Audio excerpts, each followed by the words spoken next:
What's up, guys? This is Webby back again for your Monday Night Raw review, your Christmas Eve edition of Monday Night Raw. And this is honestly going to be short and quick. Short and quick. But before we dive into it, WWE had Paul Heyman come out and cut a promo on Braun Strowman. And I'm going to play part of this promo because, quite frankly, it was absolutely perfect.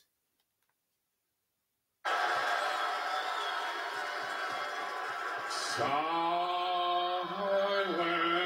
night, strolling the side, all's not come, all's not right. Brock will conquer your top home plans because Lesnar will not get those hands.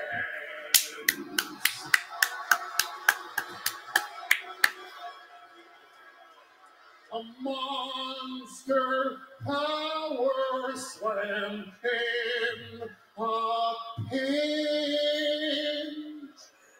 Brock Lesnar's your Christmas Grinch.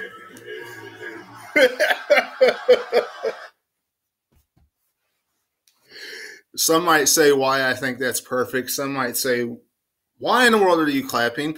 Some might think, okay, I'm going to click off this guy right now because Brock Lesnar as Universal Champion sucks. Quite frankly, I agree with you. Brock Lesnar with the Universal Championship does suck. But do I think Brock Lesnar is going to drop that Universal Championship to Braun Strowman at the Royal Rumble? Absolutely not. There's absolutely nothing, no story writing that WWE can do between now and the Royal Rumble that's going to convince me that Braun Strowman is going to be the new Universal Champion, or that he deserves to be the new Universal Champion because of how he's been booked. All the way through this year, which has been an epic failure. And this is absolutely a fantastic perspective on it. How Brock Lesnar is just going to crumble everything in a Christmas fashion come the Royal Rumble. But anyway, to get off that subject and to get on to everything else that is on this Christmas Eve edition of Raw, which has to do with a miracle on 24th Street fights and Seth Rollins versus Baron Corbin and meaningless 6-woman tag team matchups and Santa Claus being on Monday Night Raw, aka Vince McMahon, and him telling us presents that we are going to be able to get later on in the future. The show was pretty much a waste of everybody's time. As we all knew it was going to be a waste of everybody's time. But we tune in and watch it anyway because we are loyal wrestling fans. That's the easiest way that I can say it. Vince McMahon dresses up like Santa Claus and he says John Cena's going to be on Raw and SmackDown next week. Dolph Ziggler and Drew McIntyre are going to be inside a steel cage next week. And we're going to have women's tag team championships in the WWE in the future.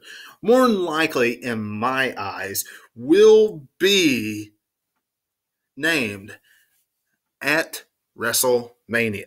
That is Probably the most logical place to name them, the best place to name them, is at WrestleMania. The most crowning place to name them is at the granddaddy of them all. Who will it be? We will find out. My guess is Bayley and Sasha Banks will be in that main spot, that main event spot going after the tag titles, because of what they said on that Alexa Bliss segment a couple weeks back. But now, Miracle on 24th Street fight. Almighty Cringely took on Elias. And WWE, and I'm happy that they did this, with some of these matches. Some of them I wish they would have done different decisions with. But WWE, in this decision, they went with babyface winning. Elias picked up the victory. Good job. More than likely, the only reason why Elias won, though, is because it's the Christmas Eve edition of Monday Night Raw. And Vince McMahon,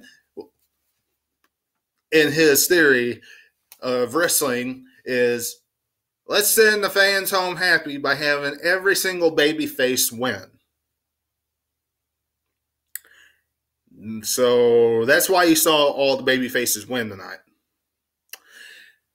So Elias picks up the victory, makes Leo Rush eat stuff, takes the big guitar, whops it on Lashley's back, rolls a bowling ball right between Cringely's leg. All different types of stuff. Great night for the good guy in this contest. Elias picks up the victory. All throughout the night, we saw the jobbers, so to speak, give out their Christmas wishes. Example, Tyler Breeze. Yeah. Tyler Breeze, the one that just had okay matchup against Dean Ambrose. Lost, but it was an okay match. Yeah, him. He was giving out his Christmas wish, and his wish was tickets to something, and for his pal Dango to get better. And then WWE butted in and said, you can only have one Christmas wish. Since when can you only have one Christmas wish? Especially seeing how Alexa Bliss, just a second ago, who was right before him, said she had a bunch of Christmas wishes. Whatever. Anyway, so that was one aspect of Monday Night Raw that was kind of cringe, but it was for the family, so to speak.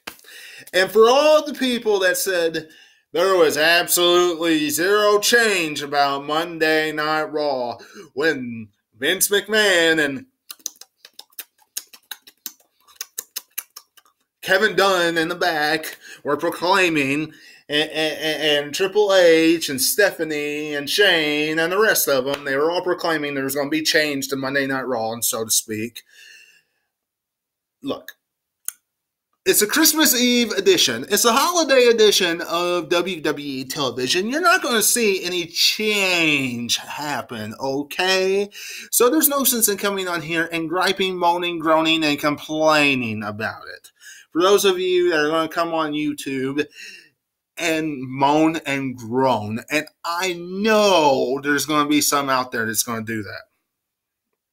There's no sense in it. Now, once next week is over, because next week is going to be similar to this, guarantee it. John Cena is there to announce that he is going to be in the Royal Rumble next week and pop a rating, just like they used Paul Heyman tonight. That's it. If he's used for anything else, I don't know what. But WWE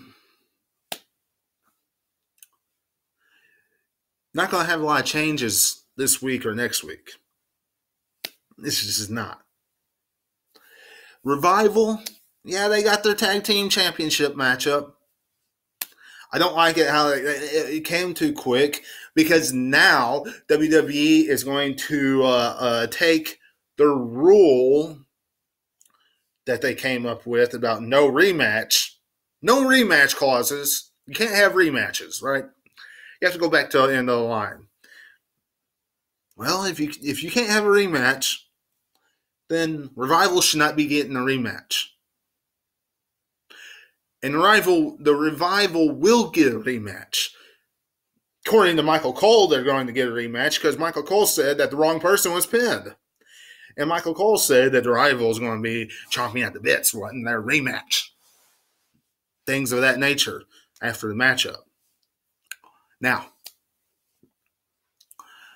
WWE, I get it. You wanted to keep ratings up and things of that nature. You wanted to keep fans invested by giving the Revival their tag team championship matchup and things of like that on Raw tonight for the ones that tuned in. Okay, I get it. But I think for the fans that want the Revival in this position as the number one contenders for the tag team championships, I think I'm speaking for a lot of them when I say we would want this rivalry built up with more than just matches. The more we see the match, the less we want to see it. And we're going to have to see this again. Probably more than one. Probably more than twice. So,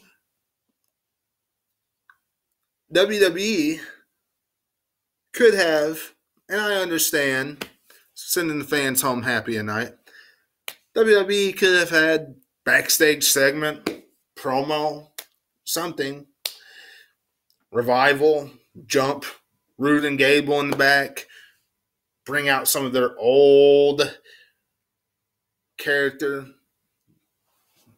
hard nose, just taking no prisoners, rotten villains. Been cool to see. Not just wimpy geeks, that hardly anybody likes unless you are a really hardcore fan, because they are just original basic tag team. That's what the Revival is. It's an original basic tag team. That's why only the real hardcore fans like them. I hate saying it like that. If you would enhance the rivalry by giving us some more character development, like backstage segments with this rivalry, bam, we'd care about it more.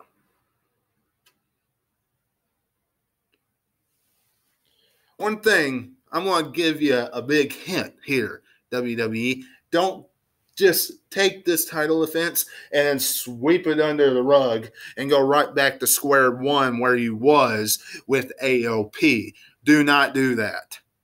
Nobody wants to see AOP in the number one contender spot with the how they are now, in the sense of Drake Maverick whizzing on everything and things of that nature. Nobody wants to see that. Trust me. Now, What else did we say tonight? 6-woman tag team match that I'm not covering. I'm not covering any of it. Who cares? It's irrelevant. It's not like it was anything new, different, special. Nothing. And that's all I have to say about that. It was a 6-woman tag team matchup that the Riot Squad interrupted. That's it. What else did we say on Raw tonight? Ronda Rousey and Natalya. Very interesting. Very interesting. Here's why. Ronda Rousey and Natalya, they could have a tremendous rivalry. Tremendous. Going into the Royal Rumble and having a one-off matchup. A one-off match. And then pick back up with Becky and Charlotte. That definitely is going to explode with their next chapter. But Ronda Rousey is going to have to defend the title at the Royal Rumble. And since she's going to have to defend the title at the Royal Rumble, what WWE could have done here is forget about sending the fans home completely happy and had Natalya turn heel. Turn heel after she lost. And if they wanted to keep this throwing away the rematch clause out the window deal, if they wanted to keep that intact, then Natalya could turn heel. She could have earned her way back into the number one contender spot by beating a certain superstar. And then poof. Match, Royal Rumble. Ronda Rousey versus Natalya, heel Natalya. There you go. Friend versus ex, the two ex-friends facing each other. What else did we see that was really worth talking about anything? Jinder Mahal versus Heath Slater. Yeah, okay. And other than that, Dean Ambrose cut a promo on Seth Rollins, which it was all right. It was okay. Dean Ambrose is turning into one of those guys that is going to, I think, cut promos throughout most of his Intercontinental Championship title reign. And I'm fine with that as long as once his match does come to, it produces a quality matchup, which 9 times out of 10, Dean Ambrose does do. So I'm okay with him enhancing his character by promos. And that's one way he's going to enhance his character as a heel, with promos, with attacking superstars, whoever he's rivaling with. Right now, Seth Rollins. Didn't attack Seth Rollins tonight. Why? Vince McMahon, as I stated before in this podcast, wanted to send the fans home happy. I didn't look it up. It only makes sense. He always does on the holiday editions of Raw and SmackDown. So, Seth Rollins beats Baron Corbin tonight in the main event. We all knew that was going to happen. Baron Corbin didn't stand a chance in this matchup. But that's pretty much Monday Night Raw. I hope you enjoyed this review. If you did, leave me a thumbs up. Leave me a comment down below. And of course, don't forget to become a subscriber today. Become one and help me grow this channel. My goal by the end of the year is 200 subscribers. Also, tune in for SmackDown Live tomorrow night. The review will be up tomorrow night. Hope you all have a tremendous Christmas. with your family, friends, whoever you spend it with tomorrow. And until I see you then, this is Webby, and I'll catch you on the other side. Talk to you later.